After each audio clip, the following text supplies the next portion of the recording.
विरारमध्ये पुलाच्या उद्घाटनावरनं श्रेयवादाची लढाई रंगल्याचं पाहायला मिळतंय।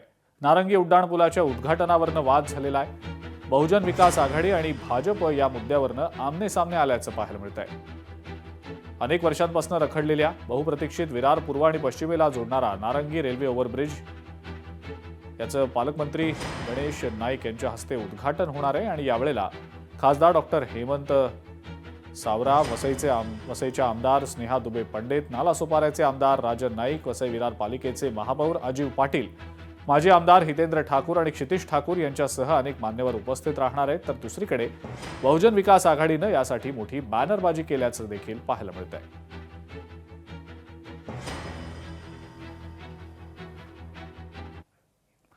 आमदार बबनराव लोणीकर यांचा दणका आता दिल्याचं पाहायला मिळतं आहे। भूसंपादन घोटाळ्यात तत्कालीन जिल्हाधिकारी अविनाश पाठक यांना अटक झालेली आहे। दोषींना शिक्षा होईपर्यंत आणि शासनाचा एक रुपया वसूल होईपर्यंत हा लढा थांबणार नाही असा इशाराच आमदार बबनराव लोणीकर यांनी दिलेला आहे। बीडचे जिल्हाधिकारी अविनाश पाठक यांच्यावर फौजदारी गुन्हा दाखल झाला आहे। अपर पोलीस अधीक्षक सचिन पाडकर यांनी त्यांना अटक केलेली आहे आणि ते आता जेलमध्ये आहेत। अशा अधिकाऱ्यांना जेलमध्ये घातलं आहे। ही सगळी वसुली यांची मालमत्ता जप्त केली पाहिजे, सातबारावर बोजा टाकला पाहिजे आणि यांची बेल किमान 6 महिने तरी हे लोक जेलमध्ये सडले पाहिजे। यांच्यावर ही कारवाई केली। बावनकुळे साहेबांचे मी आभार मानतो की त्यांनी या लोकांना धडा शिकवलेला आहे।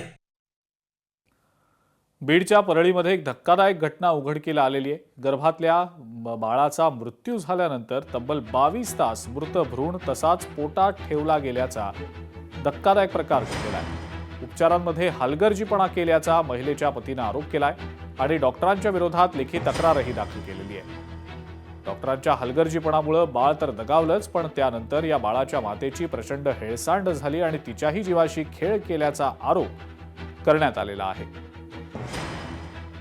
झिंक फॉस्फेट हे एक अत्यंत विषारी रसायन आहे जे की शेतातील उंदीर आणि घुशी मारण्यासाठी वापरले जाते। ते चुकून जर मानवी संपर्कात आले तर त्यांना श्वसनाचा त्रास, उलटी, जुलाब हा त्रास होऊ शकतो। किंवा जर चुकून ते कंझ्युम केले किंवा पोटात गेले तर त्याच्या पोटात गेल्यानंतर त्याचा फॉस्फिन नावाचा गॅस तयार होतो, पोटामध्ये वायू तयार होतो आणि त्याच्यामुळे जे अतिमहत्वाचे ऑर्गन्स आहेत। पुढची महत्त्वाची बातमी बघूया। मुंबई महानगरपालिकेतील नगरसेवकांच्या अनुपस्थितीनंतर भाजपनं आता मोठा निर्णय घेतलेला आहे। आता नगरसेवकांना परफॉर्मन्सनुसार म्हणजेच कामगिरीनुसार निधी दिला जाणार आहे। निधी वाटप करताना नगरसेवकांची उपस्थिती आणि पक्ष समन्वयाचा विचार केला जाईल।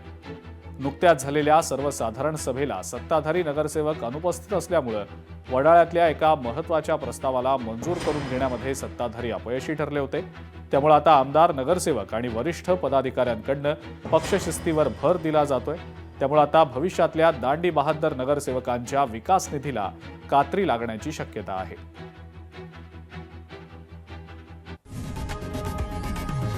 लोकशाही मराठी ऐका, पहा, जागरूक रहा।